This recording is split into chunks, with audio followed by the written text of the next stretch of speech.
और खबरें विस्तार से देखते हुए जयपुर से मिल रही बड़ी खबर का रुख करेंगे। मुख्यमंत्री भजनलाल शर्मा एक्शन मोड में है। बजट क्रियान्वयन पर दिशा निर्देश जारी किए गए हैं। 7 से 8 अगस्त को मंत्रियों को प्रभार दिए जाएंगे, अलग अलग जिलों के जिम्मे सौंपे जाएंगे और इन्हें लेकर दिशा निर्देश जारी किए जाएंगे। मुख्यमंत्री वृक्षारोपण अभियान, बजट घोषणाओं के क्रियान्वयन को लेकर 7 अगस्त को हरियाणा राजस्थान कार्यक्रम में शामिल होने के भी निर्देश हैं। कुछ स्थानों पर वृक्षारोपण स्थलों के निरीक्षण का भी निर्देश है। मंत्रियों को समीक्षा निरीक्षण रिपोर्ट देनी होगी। सीएमओ में जो मंत्री हैं उन्हें अपनी समीक्षा रिपोर्ट भी सौंपनी पड़ेगी। तो बजट जल्द से जल्द धरातल पर लागू हो जाए। बजट क्रियान्वयन को लेकर मुख्यमंत्री एक्टिव मोड पर है। तो वहीं बारा पुलिस ने गंजाकर शहर में बदमाशों का जुलूस निकाला और आपको बता दें कि 29 जुलाई को इन बदमाशों ने शहर के अस्पताल रोड पर रहने वाले डॉक्टर दंपति के घर में घुसकर उन्हें बंधक बनाकर लूटपाट की वारदात को अंजाम दिया था। पुलिस ने इस वारदात में शामिल चौकीदार, मेडिकल संचालक समेत 5 लोगों को गिरफ्तार कर लिया। पुलिस ने सभी 5 आरोपियों का मुंडन कराकर शहर भर में जुलूस निकाला। पुलिस इन बदमाशों को कोतवाली थाने से प्रताप चौक लेकर पहुंची। यहां से धर्मादा चौराहा होते हुए अस्पताल रोड से घटना स्थल पर पहुंचकर शिनाख्त परेड भी कराई गई। इस दौरान भारी पुलिस जाब्ता तैनात रहा। तो बाजार में लूट के आरोपियों का परेड कराया गया। गंजा करके इन्हें बाजार में घुमाते हुए अपराधियों में खौफ पैदा करने की कोशिश पुलिस की ओर से की गई।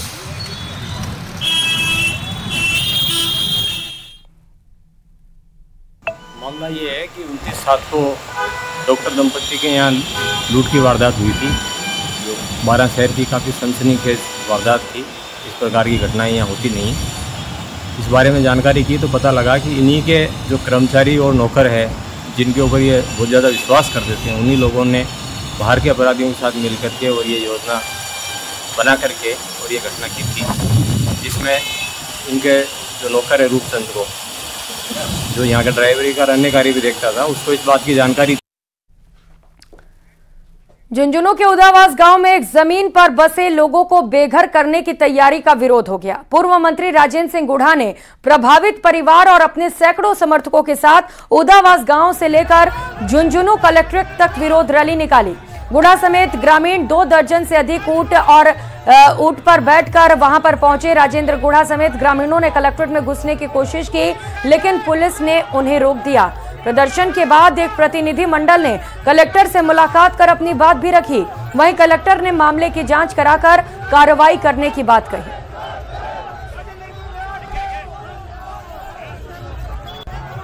गरीबों को जो सताया जा रहा है, परेशान किया जा रहा है, इन गरीब लोगों को, भूमिहीन लोगों को, बरसों से पीढ़ियों से जो लोग बैठे थे, उन लोगों को उस जमीन का पट्टा दिया चाहिए, पहली मांग। और ये जो तहसीलदार, गिटावल, पटवारी, एसडीएम लोगों को जाके घरों में फित्ते डाल के नाप के उनको परेशान करें, तत्काल बंद करें। तो वहीं टोंक के निवाई में मूलभूत सुविधाएं न होने से नाराज लोगों ने हाईवे पर जाम लगाकर प्रदर्शन किया। दर्जनों गांव के ग्रामीणों ने बंशीपुरा गांव के पास हाईवे पर जाम लगा दिया। जाम लगने की जानकारी मिलते ही दत्तवास पुलिस और निवाई तहसीलदार मौके पर पहुंचे और ग्रामीणों से समझाइश की कोशिश की।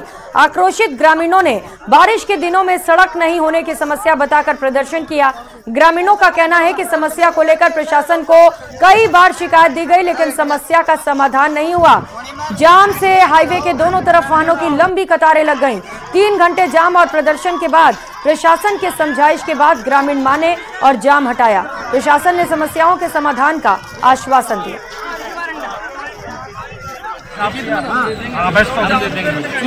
दूसरी चीज उसमें बरसात जब खत्म होगी, रोड का काम तभी स्टार्ट। अभी टेम्परेरी चालू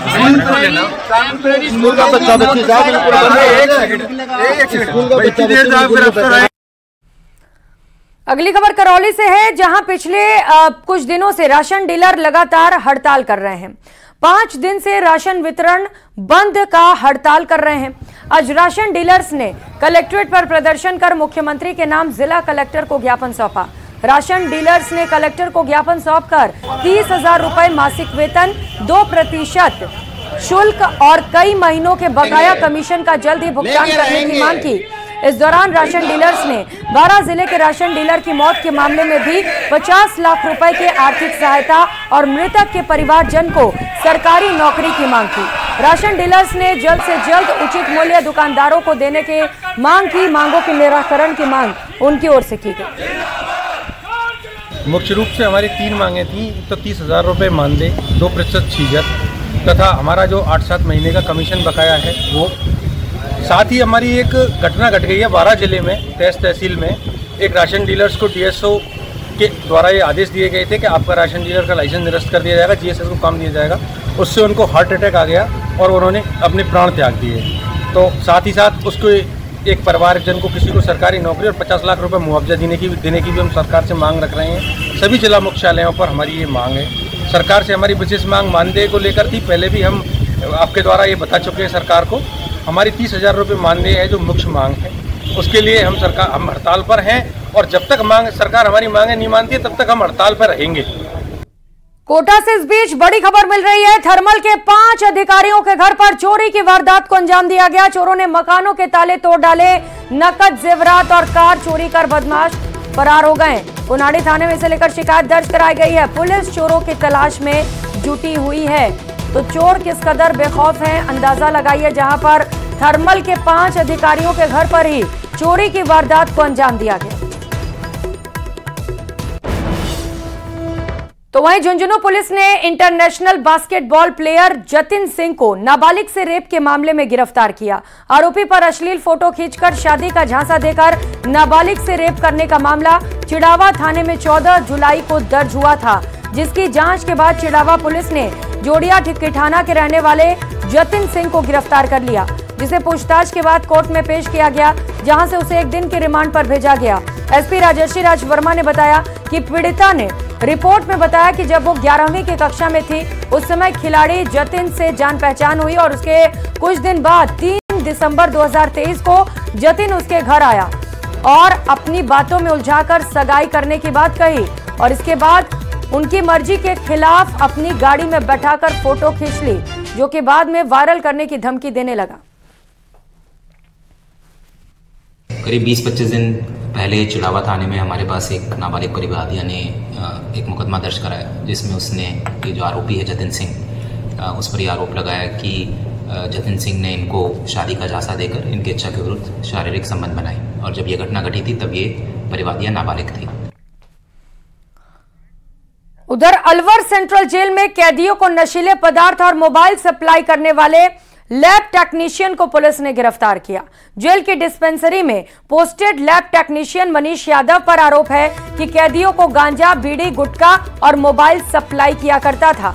पुलिस को मनीष यादव के बैग से 3 मोबाइल, 64 ग्राम गांजा, 83 बीड़ी के बंडल, गुटखा, तंबाकू के बंडल भी बरामद हुए। इसके एवज में सामान की कीमत का 20 गुना वसूला जाता था। अधिकारियों का कहना है कि नशीले पदार्थ और मोबाइल सप्लाई करने वालों का पूरा नेटवर्क काम कर रहा है। इसमें जेल कर्मियों के शामिल होने की भी आशंका बनी हुई है। जेल की तरफ से एक रिपोर्ट कोतवाली थाने पर दर्ज कराई गई है कि उनके जो जेल के अंदर हॉस्पिटल डिस्पेंसरी है उसके अंदर एक लैब टेक्नीशियन मनीष यादव करके हैं। वो जब अंदर आया तो उसकी जो सर्च की गई उनके स्टाफ के द्वारा, जो सामान्य प्रक्रिया के तहत उसकी सर्च की गई, तो उसकी जेब में उसके पास से एक मोबाइल फ़ोन, कुछ चरस या गांजन की कोई मादक पदार्थ की 8 ग्राम की मात्रा तथा पीड़ियों के बंडल और जर्दे वगैरह की पुड़ियाँ मिली। और करेंगे अगली खबर का। अलवर के इंदिरा गांधी स्टेडियम में पिछले 7 सालों में कायाकल्प किया गया और ये कारनामा किया है रिटायर्ड बैंक मैनेजर श्रवण सिंह चौधरी ने। संस्कृत शिक्षिका ममता देवी और बिजली निगम के रिटायर्ड अधीक्षण अभियंता साहब सिंह चौधरी ने मिलकर ये नायाब काम किया है। पेश एक रिपोर्ट।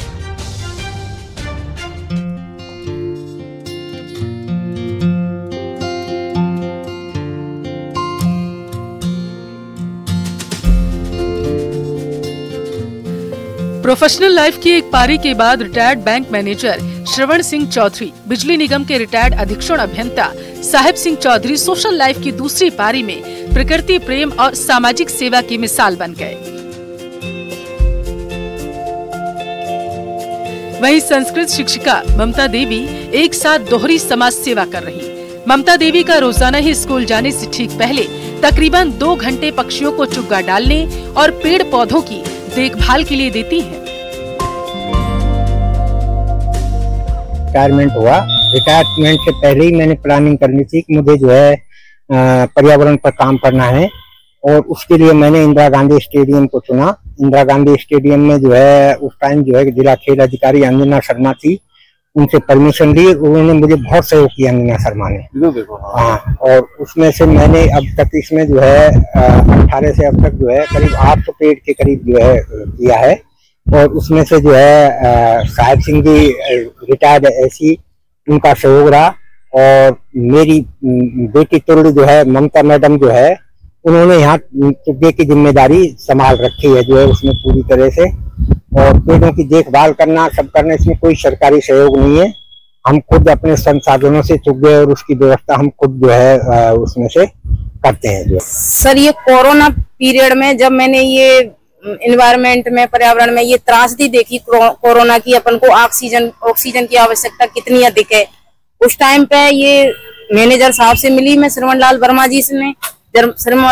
जी से। फिर इन्होंने क्या मेरे को प्रेरित किया, तो मैं इनको अपना गुरु मानती हूँ, और इन्होंने मेरे को प्रेरणा दी। तब मैं पक्षियों से जुड़ी और ये पर्यावरण से जुड़ी, पेड़ पौधों की देखभाल से। और अपने विद्यालय में भी मैंने इन्हीं की प्रेरणा से करीब 200-250 के समथिंग एक पेड़ों की वाटिका लगा रखी है। उस वाटिका का नाम नंदन कानन है। बिजली निगम के रिटायर्ड अधीक्षण अभियंता साहब सिंह चौधरी साल 2020 में जब इंदिरा गांधी स्टेडियम में मॉर्निंग वॉक के लिए आने लगे, तो वे भी ममता देवी और श्रवण चौधरी के साथ प्रकृति की सेवा में जुट गए। साहिब सिंह चौधरी पेड़ पौधे की देखभाल के साथ साथ हार्टफुलनेस की प्रशिक्षक भी हैं, जो लोगों को हृदय के प्रति देखभाल और जीवन में खुश रहना सिखाती है। इससे क्या है कि प्रकृति के लिए जो भी काम हम जो लेते तो जा रहे हैं बचपन से, लेकिन अगर उसको रिटर्न नहीं करेंगे, रिप्लेनिश नहीं करेंगे, तो हम एक तरह से उसके ऋणी होकर मर जाएंगे। तो हमें प्रकृति के लिए जरूर कुछ न कुछ काम करना चाहिए। प्रकृति भी एक अपने माँ के समान है जो हमारा पालन पोषण करती है। तो और जो सारा जो काम है जो हम मिलजुल के करते हैं, और मेन मिशन तो हमारे श्रवण मैनेजर जी का है, मैं उनका सपोर्ट करता हूँ, और जैसा भी इससे फिजिकल और फाइनेंशियल जैसा भी मुझसे हो सकता है।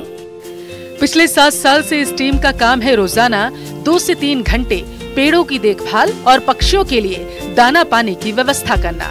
इस टीम की कड़ी मेहनत का नतीजा ही है कि आज इंदिरा गांधी स्टेडियम हरा भरा नजर आ रहा और यहाँ सैकड़ों पक्षियों का बसेरा है। राजेंद्र शर्मा, न्यूज़ 18 अलवर।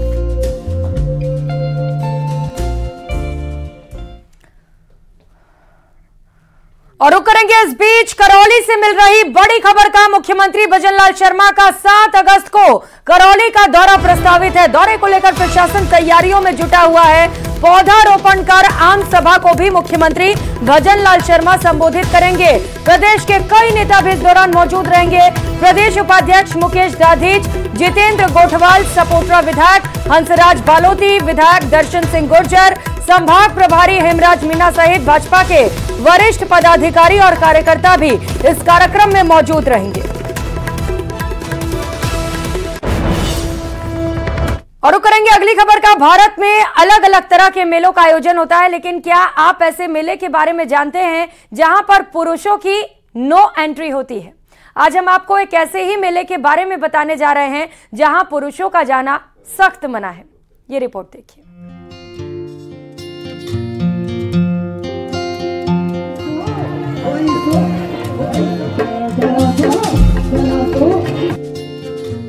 उदयपुर में सावन के महीने में लगने वाला हरियाली अमावस्या का मेला, जहां चारों तरफ महिलाएं ही महिलाएं नजर आती हैं। क्या आप जानते हैं इस मेले में पुरुषों का आना सख्त मना है। इस मेले में सिर्फ महिलाओं की ही एंट्री होती है और इसे सिर्फ महिलाओं के लिए ही शुरू किया गया था। मेरा नाम सीता सोनी है, मैं उदयपुर की निवासी हूँ और ये हरियाली अमावस्या का मेला हर साल हम देखने आते हैं, बहुत एंजॉय करते हैं, बहुत धूम मस्ती मचाते हैं। ऐसा नहीं है कि इस मेले में पुरुष एंट्री नहीं कर सकते। बताया जाता है कि मेले के पहले दिन महिला और पुरुष दोनों को एंट्री मिलती है, जबकि दूसरे दिन केवल महिलाओं को एंट्री दी जाती है। मेवाड़ में सैकड़ों सालों से लगने वाले इस मेले का श्रेय महाराणा फतेह सिंह की महारानी को जाता है। बताया जाता है कि उन्होंने ही राजा से हरियाली अमावस्या के मेले का दूसरा दिन सिर्फ महिलाओं के लिए समर्पित करने की बात कही थी। वो परंपरा आज भी जारी है। मेले में आयोजित होने वाले सांस्कृतिक कार्यक्रम महिलाओं को झूमने पर मजबूर कर देते हैं। यहाँ पर महिलाओं के लिए लगता है तो थोड़ी महिलाओं को सुरक्षा भी मिलती है और पुलिस भी जगह जगह है हमारी हेल्प के लिए। और ये मेला काफी अच्छा है, यहाँ पे शॉपिंग भी के लिए भी हमारे पास बहुत सारी वो है ऑप्शंस है और रेट भी काफी रिजनेबल है। सखियों के इस मेले का उदयपुर में महिलाओं को पूरे साल इंतजार रहता है। वे इस मेले का जमकर लुत्फ उठाती हैं। यहाँ पर आने वाली महिलाएं इस बात से काफी खुश नजर आती हैं कि साल में एक ऐसा भी दिन आता है जब वे खुलकर मौज मस्ती कर सकती हैं और उन्हें रोकने टोकने वाला कोई नहीं होता। जय श्री कृष्णा, मेरा नाम कुसुम लता है और हम आज हरियाणा का मेला देखने के लिए आए।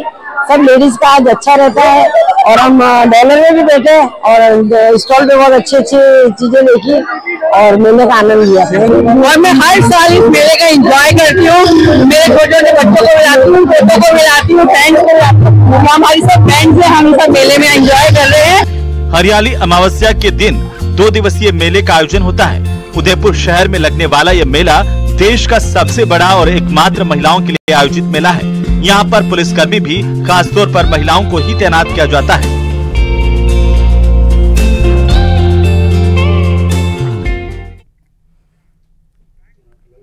और करेंगे अगली खबर का। भीलवाड़ा कलेक्टर नमित मेहता ने स्कूली बच्चों के लिए नवाचार किया है। उनकी पहल पर जिले भर में नेत्र ज्योति अभियान चलाया जा रहा है, जहां स्कूली बच्चों की आंखों की जांच की जा रही है। अगर किसी स्टूडेंट की आंखों में दोष पाया जाता है तो उन्हें चश्मा भी उपलब्ध कराया जा रहा है और ये पूरी तरह निःशुल्क है। अब तक 3 लाख से ज्यादा स्टूडेंट्स का इस अभियान के तहत इलाज किया जा चुका है। भीलवाड़ा जिला कलेक्टर नमित मेहता द्वारा एक नवाचार किया गया है। स्कूल में नेत्र ज्योति अभियान चलाया जा रहा है। लगभग 3 लाख जांचें की जाएगी, 10,000 से अधिक चश्मे वितरण किए जाएंगे। हमारे साथ जिला कलेक्टर नमित मेहता है।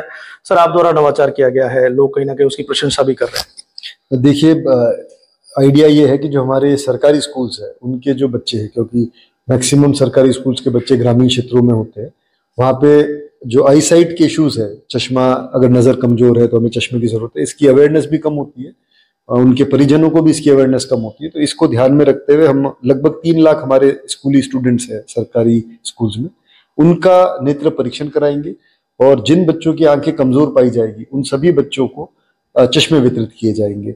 अभी तक लगभग हम 2 लाख स्टूडेंट्स की स्क्रीनिंग करा चुके हैं। उसमें 5,000 के आसपास हमें ऐसे स्टूडेंट्स मिले जिनको आई साइट जिनकी कमजोर है और जिनको चश्मा उपलब्ध कराया जाना है। इसमें कई भामाशाह हमारे साथ जुड़े हैं अलग अलग क्षेत्र में और उन भामाशाहों के मार्फत ये सारी कार्रवाई की जा रही है। तो उम्मीद करते हैं कि सारे जितने स्कूली बच्चे हैं उन सबको हम अगले 2-5 दिन में कवर करके और ये कार्य को अंजाम देंगे।